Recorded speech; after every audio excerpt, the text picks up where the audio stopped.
Hi everyone, how are we doing? It is deadline day, believe it or not. It doesn't seem very much like deadline day, certainly not like the usual ones Celtic go through, but it is indeed deadline day, and we are with you live here on 67 Hail Hail to chat about all of the things that have happened today, which isn't much, guys, but we're going to broaden our horizons as well and look ahead to a huge week for Celtic. I'm Hamish, we've got Stevie and John on as well. John, Stevie, how are you doing? Relaxing day? Perfect. Ange predicted it. He said there would be nothing, and there has been nothing. I'm very good. For a start, Hamish, we're not wearing the same clothes. Finally. I know, I played it safe. I went away from Celtic and into the wonderful world of Tommy Hilfiger today, so I knew you don't wear that, so I knew I'd be in the clear. I'm good, thanks for asking. I just had a kebab, although because it's deadline day, I went and panic bought it, spent 15 quid on it, but nonetheless, it was very delightful. Was Ross Wilson involved in that? No comment. How are we doing? Let's get on with it then. John, you've been writing on 67 Hail Hail today, a bit quieter than normal usually in terms of deadline day. What's grabbed your attention today? The only thing Celtic related that's grabbed my attention was the purchase option in Osazi Urigidi's loan to Ostende in Belgium. He's moved away on loan till the end of the season, but as I say, that purchase option kind of sends a message to me that perhaps he might not be a big part of Ange Postecoglou's plans moving forward. As you know, Liam Shaw also moved on loan to Motherwell, but there was no purchase option there. So that kind of raised an eyebrow. Obviously, across the city, there's plenty to chat about with regards to a certain washed-up midfielder arriving at Ibrox. So we'll maybe get onto that. But there's been nothing happening, Hamish. It's been very quiet from Celtic's perspective. It's probably been quieter than a normal Monday. So, I don't think anything else is going to even happen before midnight. So, we'll just need to see. There was chatter for, I think, about 5 minutes that we were potentially looking at a left back. That seemed to die down very, very quickly, and I would suggest that it isn't going to happen. Although we did all sit here on the last deadline day special talking about our centre-back options, only for Celtic to go and sign the legend CCV about an hour later. So you never know. In terms of Osazi Urhoghide, Stevie, as John says there, he's left to go to Belgium with Ostende, the same team that Jack Hendry had some success with, and then his big move to Club Bruges. What are your thoughts on the fact there's a purchase clause in that deal? Are you surprised that Celtic don't seem like they're wanting to keep hold of Urhoghide, long term, given that we only signed him 6 months ago? I'd want to say yeah. But at the same time, I do trust the manager, and if Ange doesn't rate him and Ange doesn't see him as part of his long-term vision and plans, we can only trust him in that. Although, I don't think he was too bad against Betis. Now, granted, that was one of the one-off games, wasn't it, Hamish? And we've seen before, you're looking for players to, if you're asking a player like that to sustain that level, he'd probably find it very difficult. But in a one-off game, I thought he was okay in that match. I was surprised to hear that there is a buy option for Ostende, but at the same time, if I'm brutally honest, Hamish, I'm not going to be greeting over it, because again, I trust the manager with it, and realistically, I can't really see him filling in next season at right back when you look at our options that are already there as well. And he's been training with the team. He's been training with the squad all season. It's not like he's been with the B team much, and I think he played maybe a Challenge Cup game towards the start of the season, but he's been in and around the squad all year. So if Ange, he's had a very good look at him, so you'll know exactly what he wants, and whether going forward he's going to play a part in the squad. So yeah, I agree with you, Stevie. I'm not too fussed. He looked decent enough against Real Betis, but he did look quite rough around the edges, I would suggest, and I don't think it's going to be a major worry, as you guys say, when we are so strong at right back. It's just a little bit strange when you see a player sign so recently and then just kind of cast aside when you think, Ralston is a perfect example of a guy, albeit coming through our own academy, but a guy that we gave so many chances to in so many years to get it right, and it eventually paid off. It seems interesting that the club have kind of effectively, it seems, maybe not written Urhoghide off, but are happy for him to move on if he does have success in Belgium. Latest on the likes of Ismaila Soro, Adam Montgomery. I think there was stuff in Albion Ajeti earlier as well, John. Yeah, there's been various rumblings of maybe a Dutch side interested in Soro. There was a bit of chat about Ajeti going back to Basel in Switzerland, but that hasn't worked out. Ange alluded in his press conference on Friday, kind of alluded to the fact that some of these people might not leave on before deadline day, and there might go, a couple of weeks, up to a couple of weeks later. I know the transfer window in Switzerland's extended for a couple of weeks, Russia's extended for a couple of weeks. So there might be Sweden. There might be options for some of these players that aren't getting game time to move out with Celtic once our window closes. So whether it happens tonight or tomorrow or next week, I don't really know. But it seems likely that that kind of trio, added to Bolly, Bolingoli, probably don't have a future at Celtic and are more likely to leave than not. Barkas as well. Just when I mentioned Sweden there, it's IFK Göteborg, I think, are interested in him. I believe their market is open. It's one of the much later ones. I think it may even be March that they're shut. So it's like that could go on and on. Is it important, Stevie, we get rid of these fringe players, or is it not a kind of major priority for you? No, I think it is. I think we do have to get rid of it. I want to see players that are all in that team that are going to be challenging for the places. I don't want to see any deadwood there at all. I mean, it doesn't do the individuals any good, Hamish, and it doesn't do the team any good. It's not good for the manager. I mean, we want a team there who are full of competent players who are challenging for each and every place and position in the team. It's not, I mean, that's what I'm saying, like the goalie position, realistically, we're saying we've got 3 goalkeepers there, right? But how stronger or how better would it be if we had 2 goalkeepers, but they were, the second choice keeper was on a level of Joe Hart or just a wee bit down, competing week after week? It's healthy, it's healthy competition all the time, Hamish. That's what you want to see at Celtic, and already you've got Joe Hart in there, and he's like the first choice no matter what. Scott Bain's not going to challenge him. Barkas isn't either. So I do, but and that's the same for every position. It's not just getting on at Barkas, Hamish. So no, I do feel we're seeing, the old regime, we're seeing sort of the mismanagement, we're paying the price for it there. Yeah. I mean, it's not going to kill us or that, of course, but at the same time, Hamish, players who realistically shouldn't be here, and between the 3 of us and the rest of the support and all the viewers, we can't really see a future, and I'm sure Ange doesn't either, so they should be shipped off as soon as possible, but for one reason or another, doesn't look like it. It's probably frustrating for the manager too.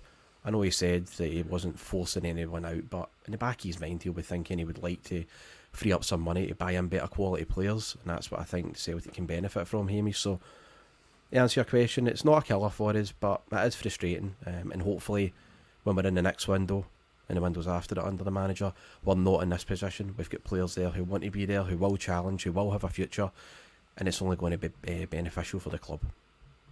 So this is what Celtic's January has looked like. Obviously, there could be a few more deals out the way to be done between now and the deadline at midnight. In terms of players coming in, John, I mean, we know all of those players, with the slight exception of Johnny Kenny. We've seen all of the players playing in the first team, and you just look at the prices we paid for those players there. It's quite remarkable, isn't it? Well, that's the good thing about it being a quiet deadline day, is it is representative of Celtic actually doing well, getting their ducks in a row and getting players in early in the team early, already playing for Celtic, already impressing supporters. I know Ideguchi's had a bit of bad luck with that injury, but we'll expect Hatate, Maeda and O'Reilly to play a big part in the second half of the season, and they already feel like they're settled in and contributing, which is massive. So there's obviously an element of disappointment of a quiet transfer day, because I think every supporter wants some kind of last minute deal. They want a bit of drama, they want a bit of excitement, but I think the fact that it is so quiet today is actually a good thing for Celtic. This time last year, I know we've said it on the channel a few times, this time last year, scrambling about for John Joe Kenny, scrambling about for deals to kind of fill holes in the squad. Everything Ange Postecoglou has done this season has been with a long-term vision. Even the way he speaks about Cameron Carter-Vickers and Jota, who are both admittedly on loan, but he speaks about them in a long-term way. And if they choose to stay in Glasgow, then Ange is all in on those players and all in on them as being part of his Celtic plans moving forward. So I'm perfectly comfortable with the fact that it's been quiet, since we signed O'Reilly. Ange hasn't led us on. He's made it quite clear that it was very unlikely that there would be more sign-ins. I'm looking at the squad depth. I'm looking at that list of incomings and outgoings. And I think this is one of the best January windows that we've had ever, probably. So I'm quite happy with the way that's gone. I mean, you look at that. Hatate 1.4 million is ridiculous. Maeda is on a loan, but that's a guaranteed purchase option in the summer. So he'll be staying for a long time. Matt O'Reilly's just been plucked from English League One and already looks like a star player in the Premiership. So I'm very, very comfortable with what's been done. Yeah, I think all Celtic fans would be. This is the final day of January. I think we had our deadline day in the final day of December, didn't we? The three of us were on our Hogmanay special chatting about the three signings we'd made that day, and it felt that was the kind of drama that day, that triple announcement. That was the highlight of the January window, and January hadn't even begun at that stage. It's the easy thing to do, Stevie, compare it to where we were 12 months ago. But it is remarkable when you look at the squad and, as John says, the long-term plan for the squad. A year ago, the amount of players we had, out of contract, Scott Brown, Edward, Ayer, Christie, all these players moved on. We had the amount of loanees, El Yunusi, Laxalt, Kenny, Shane Duffy, all these players that weren't going to play a part this season, and we knew they weren't going to play a part this season. And we had to deal with that, and Ange's dealt with it. And now you look at the squad, and I mean, I don't know what you guys think, but I just think this is one of the strongest Celtic squads I've seen in a long time in terms of, all over that park. There's quality in most areas there. And I just think Ange deserves a lot of credit, Stevie. Oh, he does, definitely. One of the things the manager said was that he hates late frenzied signings because he brings in a player in deadline day. Now, say for example, he was bringing in Maeda, Hatate and Ideguchi today. Now, they're going to be rushed into that game on Wednesday night. It's a frenzied atmosphere. They've not had time to train. They've came for another culture. They've not had any time to settle in. The manager was excellent to get those free players in as early as possible, and that's something they said that he's always trying to do with players. So that's why I'm not expecting him to buy in anyone new, because he did, even with Matt O'Reilly, he got him in with plenty of time as well. When it came to making his debut, he didn't just rush him in. It was vital as well when you think of all the injuries we had. Crucial. But I think the key thing for me is, now you guys know what I'm like with loan players, right? Granted, Jota is just another level. You get him. Who doesn't love him? But even more so than Moy. Ask me that at the end of the season, okay? Ask me that and we'll compare them. But the key thing was we've got 4 players here now who are permanent, Hamish. They're going to play a key part this season, but also beyond. And even think of how good Hatate and Maeda have been already this season. They've only played a couple of games. Can you imagine them with a pre-season, getting time to fully adjust and settle into that squad, and then hit the ground running from August? It will be fantastic. Of course, we have to think short term now because we have a major game which is so critical to all that, before all that even. But no, I think I trust the manager, in, as you know, in terms of what he says about hating just bringing in players at the last minute. It doesn't do anyone any good. It's not great for him. We're underprepared, and I think he'll be happy going into the game on Wednesday that we do have as much as possible now, apart from our injuries, a settled squad, and strong players for him to choose from. Yeah. Sorry, yes. I'm just saying, we're kind of dancing around it here, but I'm going to briefly talk about the Ramsey thing because I think it is indicative of what we're kind of the point we're making generally. Like, I understand why Rangers fans are excited about him. He's a big name. He's coming from Juventus. He's got a reputation. He's been playing well for Wales, even though he hasn't been playing well in Serie A. So I understand why they're excited, but I just look at that kind of signing and I honestly think that it's not the kind of signing that Celtic would be making under Ange. And I think that's a good thing. It might work out for them, it might not, but I don't think there's any guarantees with that signing, regardless of name value at all. Obviously there's upsides. He is a big name, he is a good player, and he has, he's got a long career behind him, he's got experience, but Celtic won't be making that kind of signing, is my point. And I don't think they will as long as Postecoglou's in charge. We've moved on to a different kind of way of doing business, a different kind of way of looking at the future at Celtic. So while I understand their excitement, it's just not for Celtic at the moment. So I'm kind of glad that we're not chasing deals like that. 100%, I'm the same. A lot of Celtic fans on social media today have been really playing down the signing, and I my honest opinion is it could be a decent signing for Rangers, but if he stays fit. But I don't feel threatened, by it at all. I feel so confident of where Celtic are right now, and I feel so confident with Ange and the deals we've done so far. And it's nice to be in this position, this side of the fence, rather than, let's face it, we're normally on these videos at this time chatting about someone like Aaron Ramsey and a last gasp loan deal until the end of the season, or the fella Diallo they signed from Man United, kind of similar, short-term deals with no option to buy. As Stevie says, or maybe it was John, every loan deal we've had this season has been with an option to buy, and good money would be on both players to be Celtic players next season as well. So I'm just so excited, and why wouldn't you be excited, guys, when you've got a squad like that? Just what kind of what takes your fancy there, lads? I think you look at the midfield options. I mean, look at the attacking midfield options. Yeah, only two of them can play. Yeah.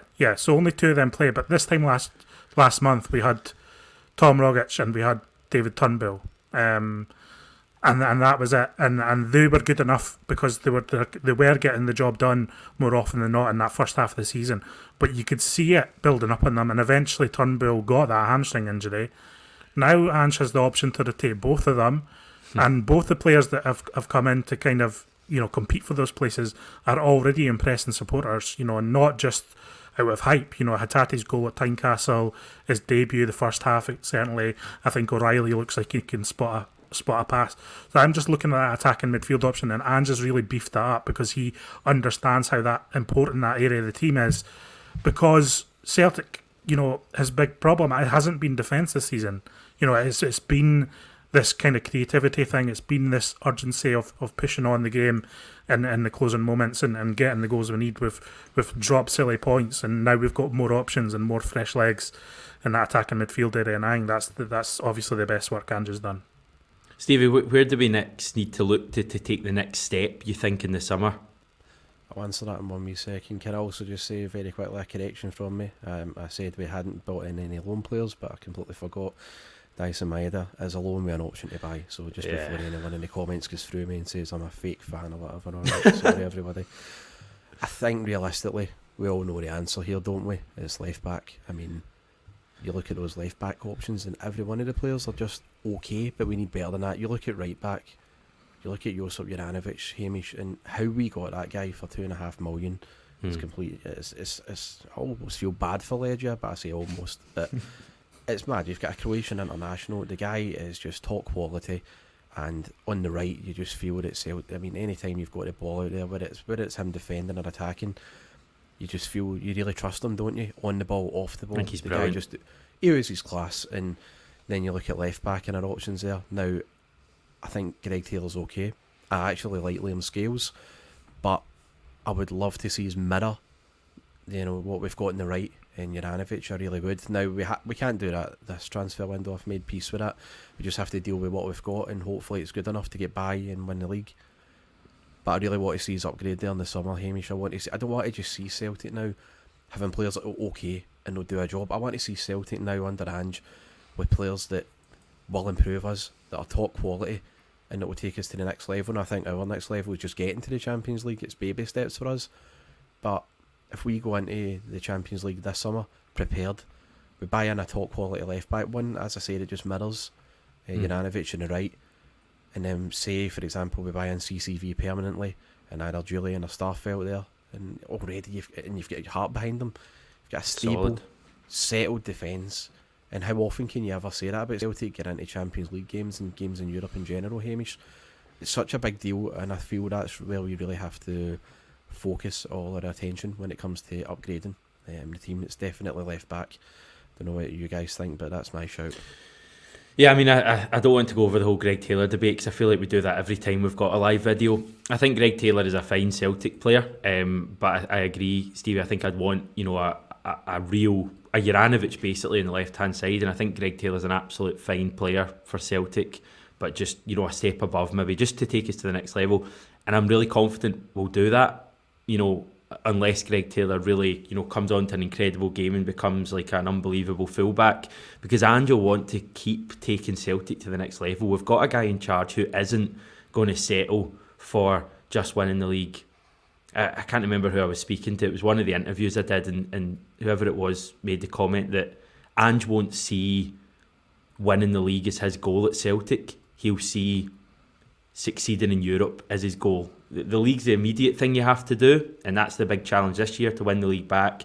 But Ange will be wanting to make his mark at Celtic by doing something special in Europe. So that's why I think I'm personally really confident that he will continue to take us to the next level. John? Go and pull up the squad depth just again. Just one last look that I can have a look at that. See, I'm looking at that. I'm looking at the right wing area, and I'm looking, if we're talking about in the summer and next level, then Abad has been great. He's been a good signing. He's very young.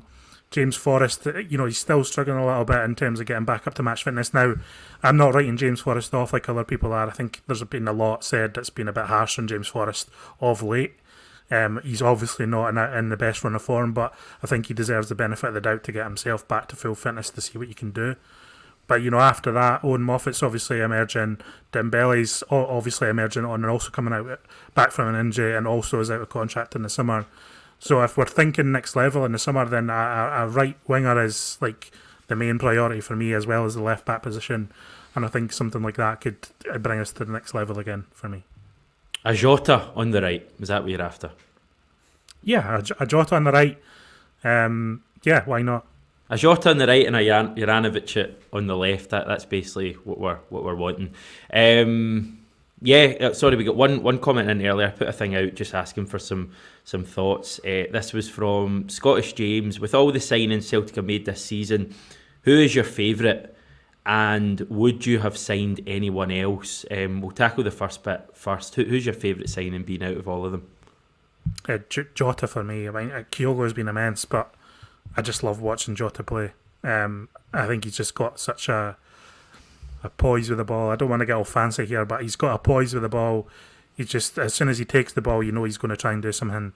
And I just love watching him. The way, he's got a great balance to his game.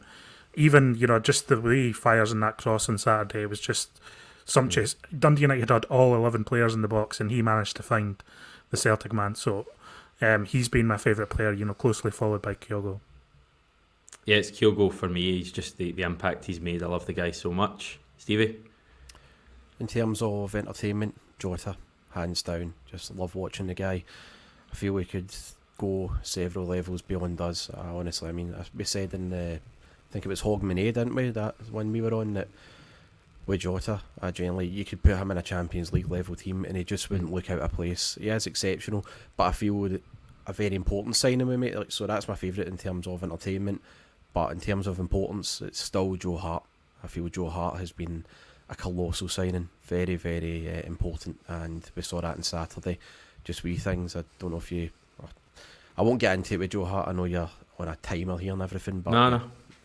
I know the thing you're going to say. The thing you said in Gig Pod. I noticed it as well at the game when Nearbeaton was sent off and Dundee United went to take the free kick. I think it was Starfelt or someone came over, or Beaton came over to give the armband to Joe Hart, and he was kind of waving it away because he was only focused on one thing, and that was stopping Dundee United scoring from the set piece. I noticed that as well. I just forgot to comment on it, Stevie, so well done for bringing it to my attention.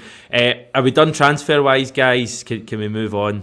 I think so. I don't, like you said, there was a bit of chat about perhaps looking at a left-back from the Daily Record earlier, but I think we maybe would have heard by now, something by now. It's 8:30.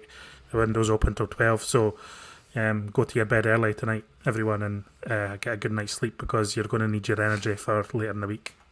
Because you're not going to sleep much on Tuesday night, because you're going to be up late thinking about what could happen the following evening.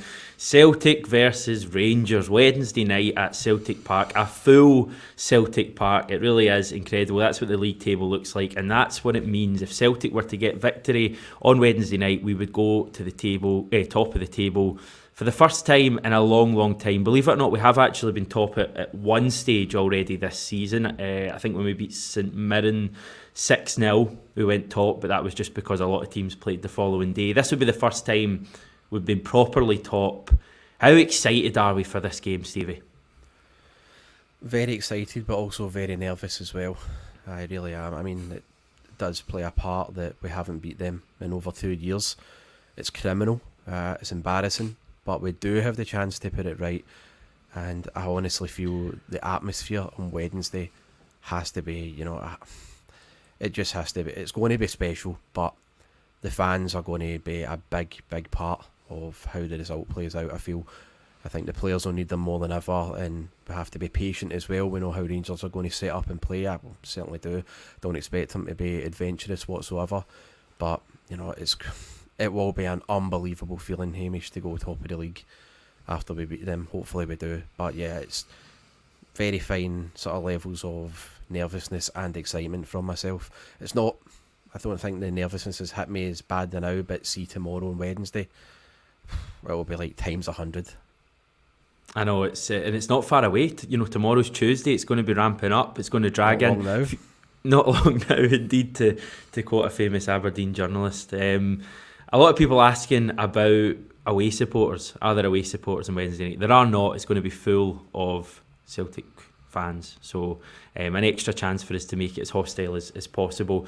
Weird having a midweek derby, John. It's in the league. I think the last one would probably be the Nakamura Jan Vennegoor one. No. The last one was the so-called shame game. That was in the cup, though, wasn't it? That was in the cup, yeah, in the league. It probably would be that one, wouldn't it? I can't really think of another one. I know that the one where Joe Ledley scored was a nighttime game. That would be after it, aye. That was exciting. Similarities there as well, because we went top that night by beating Rangers. So yeah, but we'd also come back from a fairly hefty points deficit and kind of gradually pulled them back. I think this chance to kind of go top of the table has come quicker than I expected. Yeah, I've always felt that we were going to have an opportunity like this at some point, but I didn't expect it to come so quickly. I think the fact they've dropped points in 2 of the 3 rounds fixtures already after the winter break is huge. I certainly wasn't expecting that to happen, and now we're here. I don't think it's an opportunity that Celtic can afford not to take. And I'm not saying that in the sense of whoever wins on Wednesday, the league's over. I just think if Rangers do win that, then that 5-point gap is going to feel like a lot bigger. It's going to feel a lot bigger than 5 points. Likewise, if Celtic can kind of get over the line and climb that mountaintop, it's kind of like we've obviously not won anything, and the squad will be very careful, and Postecoglou will be very careful to make sure that it's just basically the start for Celtic. It's not the end of a run. But I think still, if Celtic can go ahead, go top of the table, then suddenly we're favourites to win the league, and that's ridiculous from where we were in October, from all the chat about Postecoglou's out by Halloween, out by Christmas, all that kind of patter. It's quite remarkable the job Celtic have done. So, and while this opportunity has arrived quicker than expected, I also don't think it's too much of a surprise. As we've known as Celtic fans, Celtic have been on a path of gradual improvement over the last 8 months, and this has always been kind of the end goal for us. And I know some Rangers fans and perhaps some other fans in Scottish football have kind of been laughing at Celtic along the way. That we're in crisis and that we're rubbish, and Postecoglou's a no mark and his signings are rubbish. But they're in for a shock, because the improvement I've seen in Celtic over the last 8 months has been the most intense and impressive improvement I've seen at Celtic in that time period for as long as I've been supporting Celtic. Again, there was an element of that when Martin O'Neill came to the club, but he had an early derby game. Brendan Rodgers had an early derby game. Postecoglou's not had the chance to get Rangers at Celtic Park yet, and that's why I'm so excited about this game, because I think we could see the real Celtic and the real way we want to play. And I'm not going to make any predictions for this game, because I think it's actually a really hard game to predict. Yeah. But it's just so exciting. That's why everyone's so hyped up for it, because this has been building up for months and months for us. And I just can't wait to see what we can do. Adam Montgomery's joined Aberdeen on loan for the rest of the season, confirmed by both clubs. I agree. I think this season's been a really strange one, because there's been so few points dropped over the last 5-6 months after that rocky start we had. we've been playing catch up the whole way through. We were 6 points behind when things kind of evened out, and then we got it down. I think we got it way down to 2 points, and we had that chance to go top when we drew at home to Livingston and missed a last minute penalty. And then we kind of got further away again. We dropped some points. Rangers just kept winning, win. 6 points behind going into the break, and yeah, it's come around quite quickly. They've dropped points in 2 games, and I think for the first time in the season we have a really, what we can call a really defining game and a real opportunity for Celtic for the first time, as I say, the first proper time to go top of the league and to make a major statement. Rangers have still only lost 1 game this season, that game against Dundee United at the start of the season. This is a huge opportunity. I think if we had the full squad, I would feel far more confident than I do. I think Celtic are in a really tough place at the moment, and it seems strange to say that when we keep winning. But I just look at a team, at Tannadice at the end, and on Saturday, as much as we got the late goal, I look at a team that kind of looks on its knees a little bit again. Nothing to do with... It is. When you look at the players we're missing and the options that we don't have on the bench. I'm looking at the first half against Hearts at Tynecastle. If we play like that against Rangers, I think we'll have a good night. Where we're zipping the ball about it well. I know that there is concerns. I agree with Hamish. There is concerns about lasting a full game and on pushing beyond that hour mark at the moment as some key players get up to speed. Like Hatate at the weekend wasn't very good against United. Let's be honest. I'm not annihilating him, but he just didn't have a great game. But I think if he plays like the way he did at Tynecastle, then Rangers are going to struggle against us, because I think the speed of what we're moving the ball about at, and the movement in that team was exceptional. So I understand what you're saying, but I don't think Celtic this isn't like what December was for us, for example. That's when we were really on our knees. I just look at the midfield and the bench we'll have on Wednesday night, and that's what really concerns me, is that we won't have the option there. I think the team that starts is a much better team than Rangers, and I think that we have more players that can hurt them than they do with us. But I just look at the way second halves have gone, and I'm not having a go at Celtic when I say that. This is a ridiculous situation, a ridiculous amount of injuries and suspensions. I mean, the middle of the park, we have like 8-9 players, and I think only 3 or 4 of them are going to be available on Wednesday night. We're missing Beaton, we're probably going to miss McGregor, Ideguchi, Rogic, Turnbull. I mean, it's ridiculous. And if Celtic manage to beat Rangers and go top of the league on Wednesday night, like, Ange deserves a statue outside the stadium, on Thursday morning, because what he's doing is remarkable. That's the point I'm getting across. I just, like... The attacking options we've got so many players away, it's ridiculous, and we're still finding a way to win games, and I just hope that isn't about to run out on Wednesday night, Stevie. Yeah, I think the key thing I've got noted is that, I know it is a cliche, but you're right, the midfield is a concern, and we have to control that early, because they're likely going to have Kamara, Aribo, and either Arfield or Ramsey in there. Ramsey's signed for Rangers, apparently. Is that it official? Yeah. Alright, well, good for him. Oh well. But moment of silence. Focus on us. I mean, they will just sit in and try and contain and frustrate us, and it's just so key that we control that midfield battle. The one thing that I'm taking out of this, that I think their weakest area is our strongest, where their defence, I mean, the fact that they haven't addressed that is a real surprise to me, to be honest. And I know me and John had a discussion about this earlier, maybe yesterday or today, John. But I'm very surprised they haven't addressed that, because when you look at the goals they've conceded, like Ross County the weekend, awful, quick fizz ball for wide, or just a quick ball over the top or through their defence, they're away to pieces. The 3 goals against Hibs at Hampden, and then at Aberdeen as well, the 2 at Ibrox and then there at Pittodrie. I mean, that's 18 they've conceded to our 13. For all this talk, as we keep saying, about Celtic were maligned at the start of the season, all this talk of Starfelt and Joe Hart being past it and everything, and the Celtic side are too gung-ho, under Ange, but they're going to concede all sorts of goals even if they score a lot. Well, I haven't seen that at all. I look at the Celtic side and I see a fairly solid and dependable unit. And I think we will cope with that Rangers attack, I really do. Of course, it's all about what we do in midfield and attack after that, but their defence can be got at when you look at, Abada and Jota. They've got the skill and the goals they've got between them, they can really hurt them. The big question is, who we're going to put through. I mean, it's going to be GG through the middle, and he really does have to turn up, especially. But remember as well, GG against Hearts, there was a lot of doubt about him then. Everybody, going, oh, here we go, him again. And then he was absolutely fantastic. This is a game, Hamish, where, as we said on Saturday after Celtic Park when we were recording, Yakimakis looks like he really enjoys and relishes the physical battles. Now, this is going to be a physical battle on Wednesday, and it'll be one that I hope he will turn up for. And I just hope after it, that we are praising, and a lot of Celtic fans are praising him, and we're getting to see the qualities that he showed against Hearts, and I hope he carries it into this game. But yeah, that's my thoughts on it in that part. We're going to move on to this, in more detail in a minute, or we can just go into it now. But I think the big thing about this Celtic team compared to this Rangers team is that they thrive on chaotic moments in games. Now, the way the times we've dropped points this season have been in pretty dull games.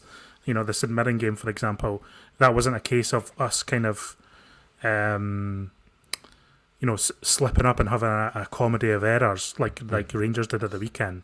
When you look at this, we scored late winners against Ross County and Dundee United with 10 men. Those 4 goals, the Real Betis game where it was like fringe and youth players, directly after the Hibs game in the League Cup final. These are moments where Celtic have kind of shone and come into their own. And I think you saw at the weekend that Rangers don't really have that in this team. And I think if it breaks down into that kind of chaotic match situation, then I back Celtic to deal with it better than Rangers do. Because I think if Celtic had conceded 3 goals like that against Ross County in the manner that Rangers did at the weekend, our bad defence would have been talked about for about 2 years. You just look at the way, in comparison, Starfelt looks like Beckenbauer compared to that defending we saw at the weekend. It was ridiculous. And so I just think they don't have it in them. I could be left looking stupid on Thursday, and no doubt will.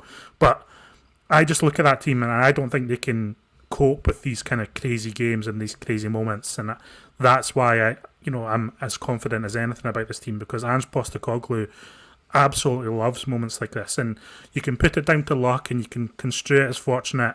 But you look at a moment like Abada's goal, and you listen to Greg Taylor after the game.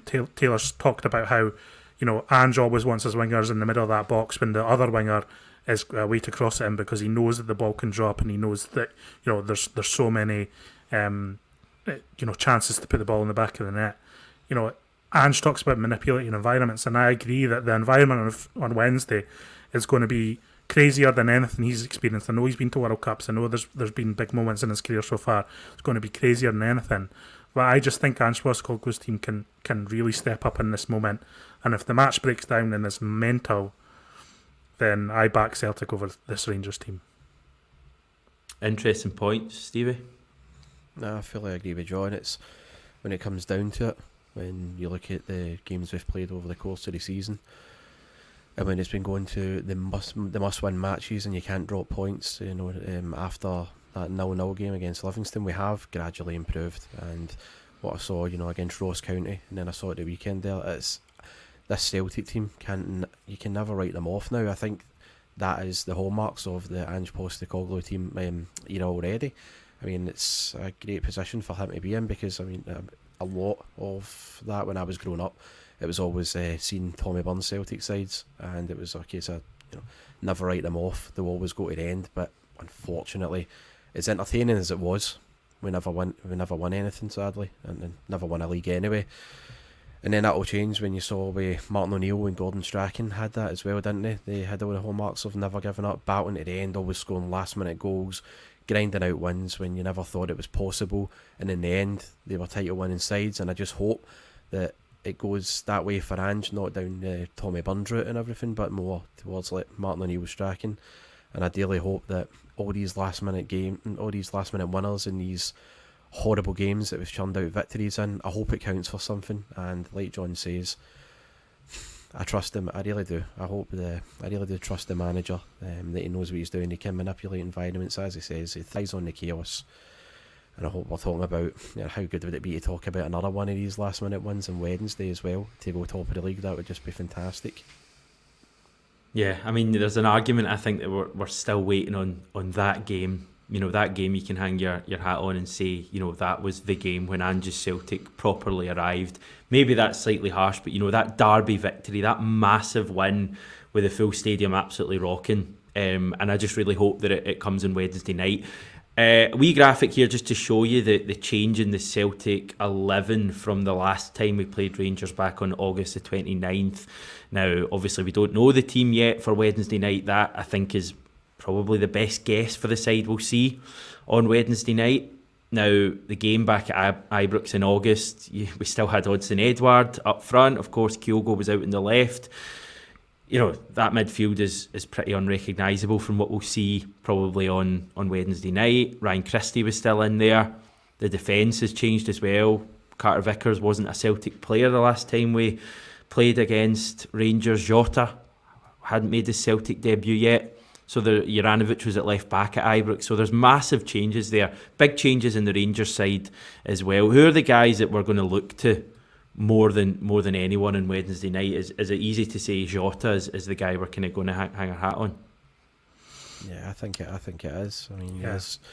I think him and Abada are just top class wingers just now. And when you look at Rangers fullbacks, Tavernier and Barisic are so under par just now. If you get at them, the two of them will fold. And Barisic is a shadow of the player that it was, Hamish, and Tavernier as well. I mean, I know he had his big season last season, but we saw poorer sort of Celtic wingers getting at him and getting a lot of joy out of him. I can't imagine if it's going to be even.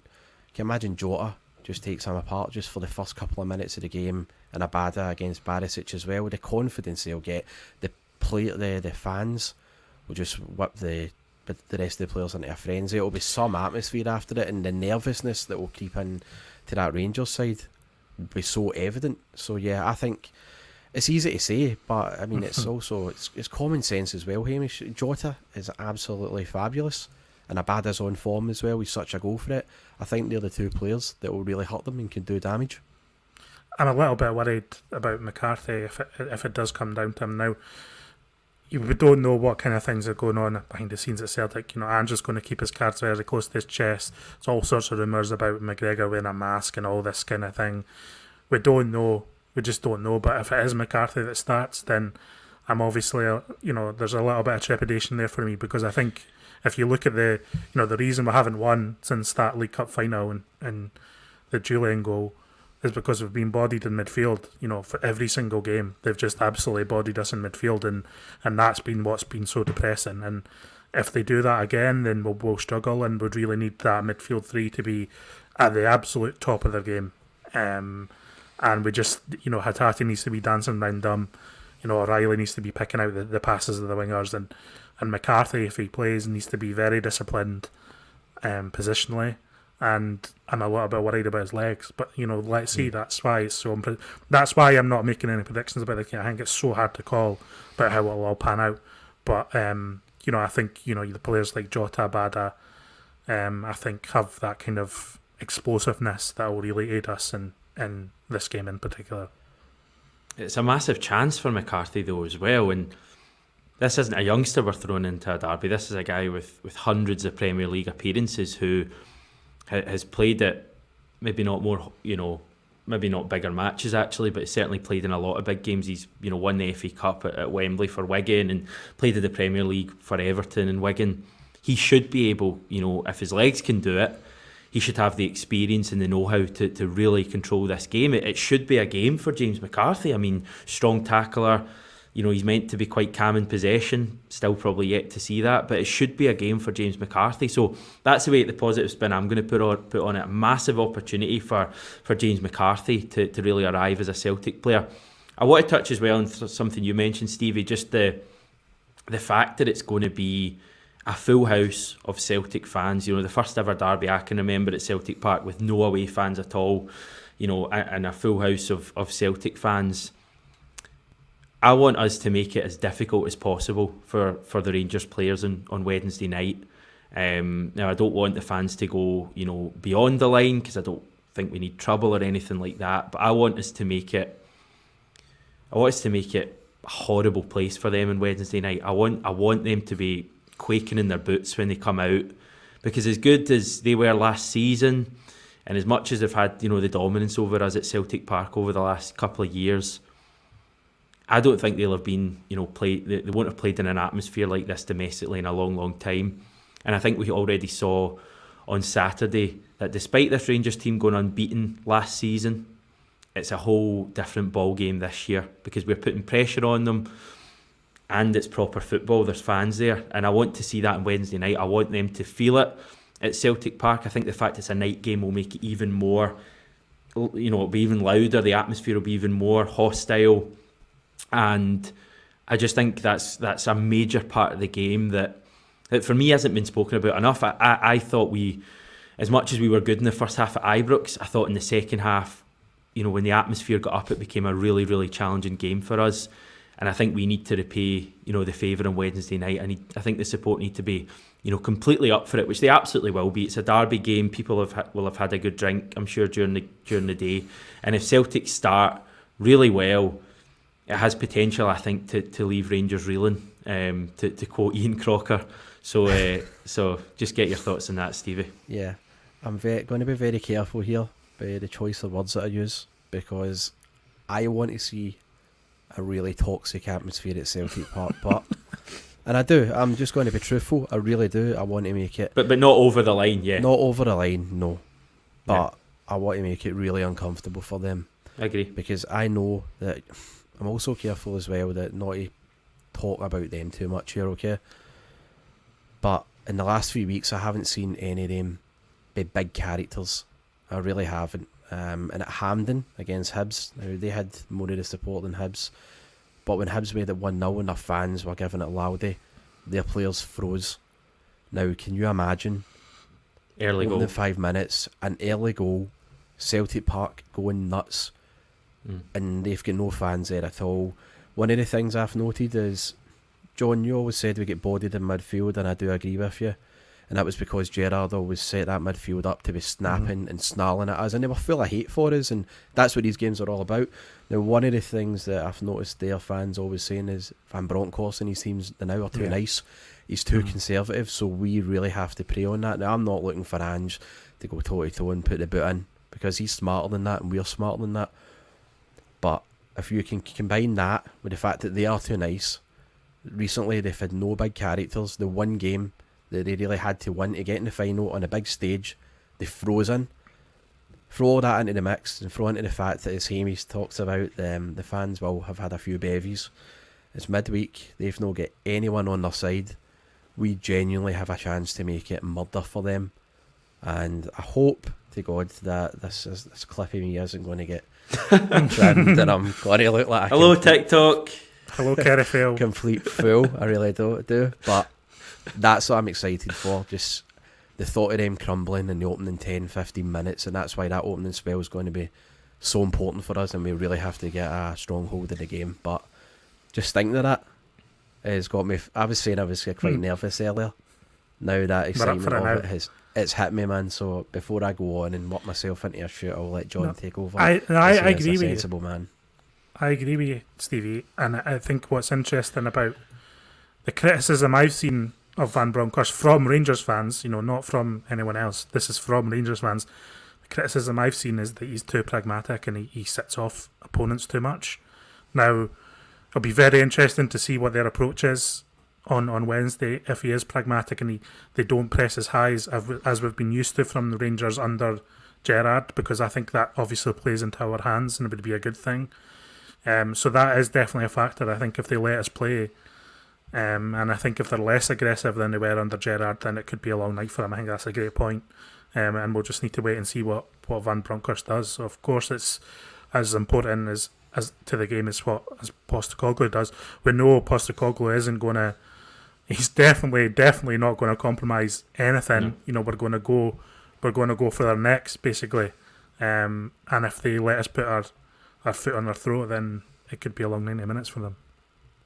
And let's hope it is. I think we'll leave it there, guys, unless you've got anything else you want to say. Just massively excited, Stevie. Yes, very quickly. Here's hoping the Celtic Park DJ does me and John a turn and Metallica has played. We both have our requests in, John. Here's hoping that he listens and delivers. I couldn't agree enough. Let's make it hell till hell inside Celtic Park for this Rangers team. I want to see You'll Never Walk Alone as the players come out. So I'll remember the days when we used to have it when the game kicks off and it's still going on. I want to see that on Wednesday night, not like 10 minutes before kick-off, which is what they've been doing lately. I want the kind of a reminder of the days gone by. I think that would really set the tone for the start of the game, and obviously an early goal would be absolutely massive. We're going to have a big preview, our biggest preview yet, coming on the channel tomorrow. We'll have Jackie McNamara on that. We'll have Scott McDonald on that, talking about some of his favourite derby memories. We'll also have Ryan118 from the Ryan118 YouTube channel. So the big guns are all coming out for the big preview. That'll be out tomorrow, I believe, at 5 o'clock, and we'll obviously have the reaction and all that on Wednesday night as well. Enjoy the game, guys. Hopefully it's a positive result. Everyone else will speak to you tomorrow. Thanks for tuning into this. Take care, and hail hail.